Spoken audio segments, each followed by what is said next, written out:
Audio Jungle.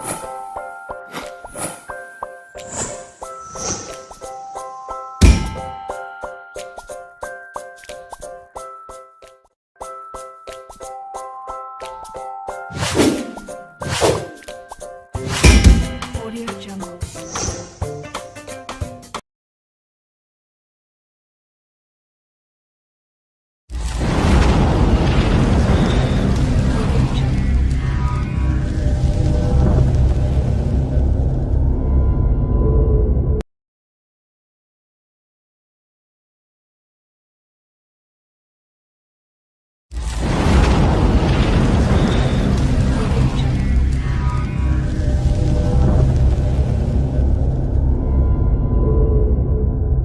Audio Jungle. Oke, assalamualaikum warahmatullahi wabarakatuh. Selamat siang semuanya.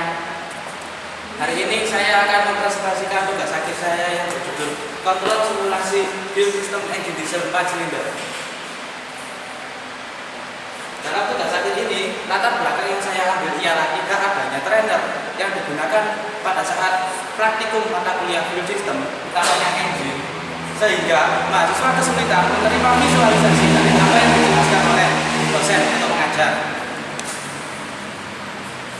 Selanjutnya, pada proses tugas akhir ini ada beberapa batasan masalah yang sudah saya sebutkan. Yang pertama, antara lain produk hanya mensimulasikan cara kerja build system engine diesel 4 silinder.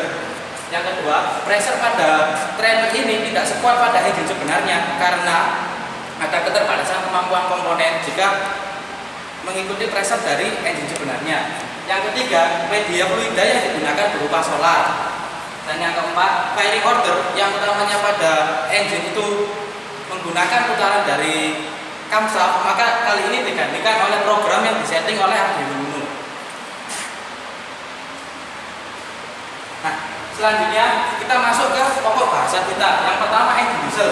Engine diesel sendiri merupakan engine yang umumnya digunakan untuk melakukan pekerjaan berat, dan engine diesel ini sangat dibutuhkan pada teknik di lingkungan industri, utamanya alat berat. Dan engine diesel sendiri pertama kali diciptakan oleh Robert Diesel, dan makin kesini makin terjadi evaluasi yang terus menerus, sehingga kita sebagai mahasiswa sangat perlu memahami cara kerja engine diesel ini. Maka dari itulah kita punya niatan untuk mengerjakan tugas akhir begitu trainer build system ini. Nah, dalam sebuah engine diesel sendiri ada beberapa sistem utama yang menyokong dari kinerja engine tersebut. Yang pertama, fuel system yang nanti akan kita bahas. Yang kedua ada lubricating system. Lubricating system merupakan sistem pelumasan dalam tubuh engine itu sendiri. Lalu ada cooling system, yaitu pendinginan engine untuk mencegah engine overheat. Lalu ada electrical system untuk mengalir listrik bagi sensor-sensor dan membaca kondisi engine tersebut. Dan yang terakhir, intake and exhaust system, saluran pernapasan dari engine tersebut. Nah, ke slide selanjutnya. Nah, yang pertama ini adalah firing order. Firing order sendiri merupakan urutan pembakaran di mana dalam engine yang memiliki jumlah silinder lebih dari satu, maka dilakukan pembakaran secara bergiliran. Nah, dalam hal ini, karena kita menggunakan engine diesel 4 silinder, maka urutan firing ordernya merupakan 1, 3, 2, dan 4 secara bergilir mengikuti tabel firing order tersebut. Dalam satu putaran crankshaft terjadi 360 derajat. Nah, jika ada 4 buah silinder, maka untuk menentukan firing order dan tabel sequence-nya, maka didapatkan rumus seperti ini. Nah, untuk mengetahui tabel sequence dan firing order, maka kita lakukan penghitungan 2 kali putaran crankshaft. Dalam hal ini 720 derajat kita bagi dengan jumlah silinder yang ada. Nanti akan kita dapatkan 180 derajat. Itu berarti setiap 180 derajat putaran dari crankshaft, maka akan terjadi satu pembakaran di tiap silinder. Nah, ini merupakan tabel bagian tabel sequence-nya, di mana ketika silinder pertama melaksanakan langkah power, maka silinder kedua melakukan langkah kompresi, silinder ketiganya melakukan langkah exhaust, dan silinder keempat terjadi proses intake. Ini terjadi secara berkelanjutan. Tujuannya untuk meratakan tenaga yang dihasilkan oleh engine tersebut. Nah, sekarang kita masuk ke pokok bahasan yang kita utamakan di sini, yaitu fuel system. Fuel system sendiri merupakan proses di mana terjadi vakumnya fuel dari fuel tank yang akan divakum oleh feed pump dan fuel injection pump dan dialirkan menuju ke ruang bakar melalui injektor atau nozzle. Nah, ini merupakan kontrol simulasi fuel system engine diesel yang saya buat. Ini merupakan desainnya dan ini merupakan alatnya yang sudah jadi. Untuk membuat rangkaian trainer seperti ini dibutuhkan beberapa komponen utama yang nantinya akan kita rakit menjadi sebuah trainer.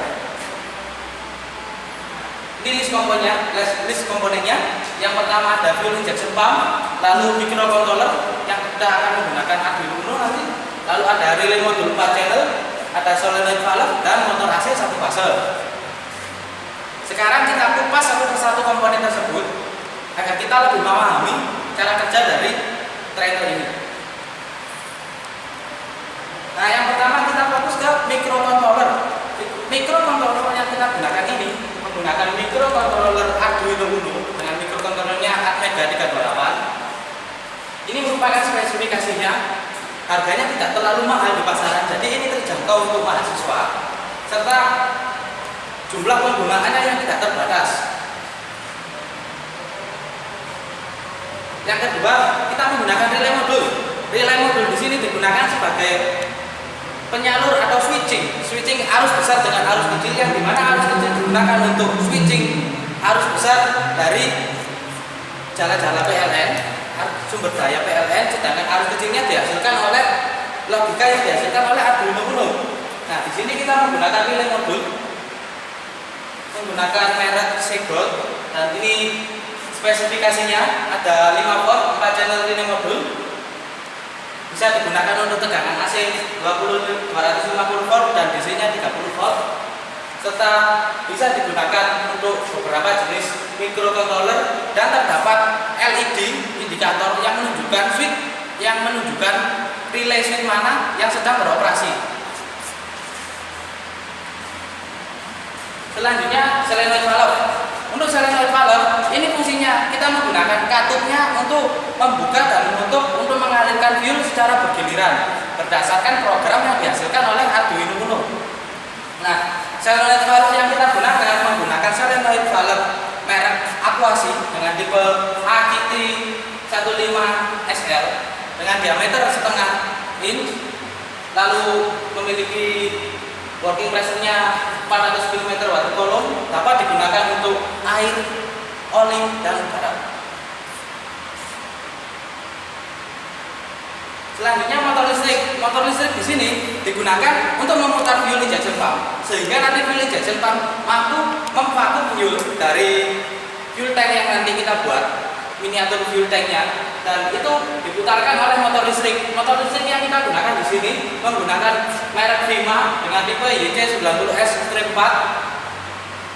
yang menghasilkan daya 0,75 kW dan daya 1 HP, serta tegangan yang dibutuhkan 220 volt dan memiliki RPM minimal 1400. Nah, yang terakhir kita fokus ke fuel injection pump. Fuel injection pumpnya di sini kita menggunakan fuel injection pump milik traktor Mitsubishi E-15 dengan tipe fuel injection pumpnya Nippon Denso dengan tipe MGT 12A33A. Fuel injection pump ini mampu menghasilkan fuel bertekanan minimal 157 bar. Dan itu nanti akan kita sinkronkan dengan putaran motor yang kita atur menggunakan gearbox, sehingga menghasilkan fuel injection pump yang sesuai dengan kebutuhan solenoid valve yang kita gunakan. Nah, ini merupakan blok diagram cara kerja alat saya yang kita pakai. Yang pertama, ketika push button ditekan, switchnya ditekan, maka arus dari PLN akan mengalir menuju microcontroller dan DC motor. Di sini DC motor akan berputar serta memutarkan fuel injection pump. Microcontroller yang sudah kita program tadinya akan mengeksekusi program melalui relay modul. Di relay modul inilah akan dilakukan proses switching, di mana solenoid mana yang mendapatkan pasukan arus, sehingga solenoid bergiliran giliran membuka dan menutup mengikuti program yang terdapat pada microcontroller. Sedangkan dalam waktu bersamaan, fuel injection pump akan menghasilkan fuel bertekanan yang naik masuk ke lubang input dari solenoid valve. Ketika fuel sudah berkumpul di sini, maka relay mobil akan mengeksekusi solenoid mana yang akan membuka dan mengalirkan fuel bertekanan. Jika solenoid jatuh, maka silinder pertama lah yang akan mendapatkan pasokan fuel. Setelah melewati solenoid valve, maka kita menggunakan miniatur injektor. Miniatur injektor ini tujuannya untuk mengkabulkan fuel tersebut dalam ukuran beberapa mikron.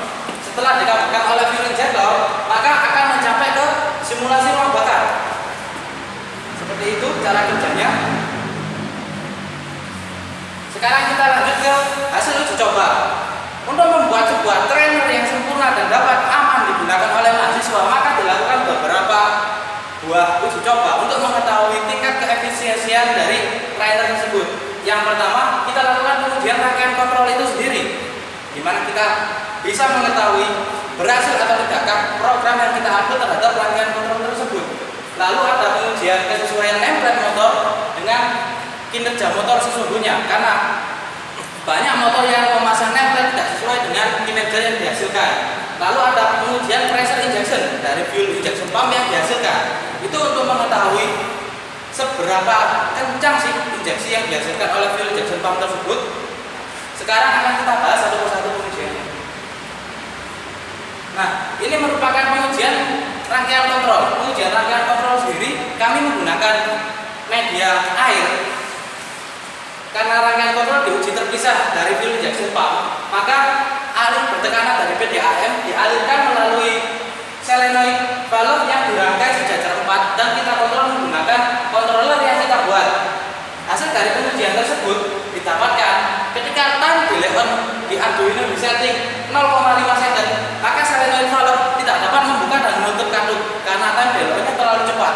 Sedangkan relaynya sendiri masih mampu merespon program yang dihasilkan oleh Arduino Uno. Selanjutnya 1 second sampai 5 second solenoid valve sudah dapat mengadaptasi untuk membuka dan menutup kaduknya sehingga dapat mengikuti program yang sudah kita upload tadi. Itu untuk pengujian rangkaian kontrol. Nah, yang kedua kita melakukan pengujian kesesuaian nameplate motor. Nah, di sini kita menggunakan alat torque meter untuk mengetahui putaran motor itu sesuai dengan nameplate-nya atau tidak. Dan kita menggunakan stopwatch. Di sini ada beberapa satuan waktu yang kita gunakan, mulai dari 10, 20, 30, 40 hingga 50 detik, di mana tiap detik, tiap satuan waktu tersebut kita catat hasil yang dihasilkan oleh torquemeter yang ditingkatkan pada putaran dari puli motor tersebut, maka didapatkan hasil. Nah, selisih RPM tiap-tiap satuan waktu terdapat kurang lebih antara 55 sampai 59. Maka didapatkan error dari nameplate motor tersebut berkisar 4,12%. Itu untuk pengujian motor listriknya, kesesuaian nameplate-nya. Selanjutnya kita masuk ke pengujian injection pump untuk mengetahui pressure injection-nya. Di sini kita melakukan 2 kali pengujian. Yang pertama, kita pasangkan pressure gauge pada ujung-ujung dari tiap output dari fuel injection pump. Tujuannya untuk mengetahui pressure yang dihasilkan di tiap output channel dari fuel injection pump. Yang setelah dilakukan 1 kali pengujian tanpa menggunakan rangkaian kontrol, dalam hal ini tanpa menggunakan solenoid, kita dapatkan hasil segini. Rata-rata tiap silindernya menghasilkan 155,5 kg per cm persegi pressure-nya rata-ratanya. Dan setelah itu kita lakukan pengujian ulang dengan penambahan rangkaian kontrol yang dalam hal ini ada solenoid valve, ada Arduino Uno dan relay modul. Maka ternyata terjadi penurunan pressure, dan penurunan pressure-nya rata-rata per output channel itu selisihnya 7,75%. Dalam hal ini berarti terjadi pereduksian pressure jika terdapat penambahan rangkaian kontrol, dan persentase penurunan atau reduksi pressure injection itu sekitar 4,92%. Itulah yang terjadi ketika ada penambahan rangkaian kontrol. Nah, selanjutnya untuk mengaplikasikan trainer ini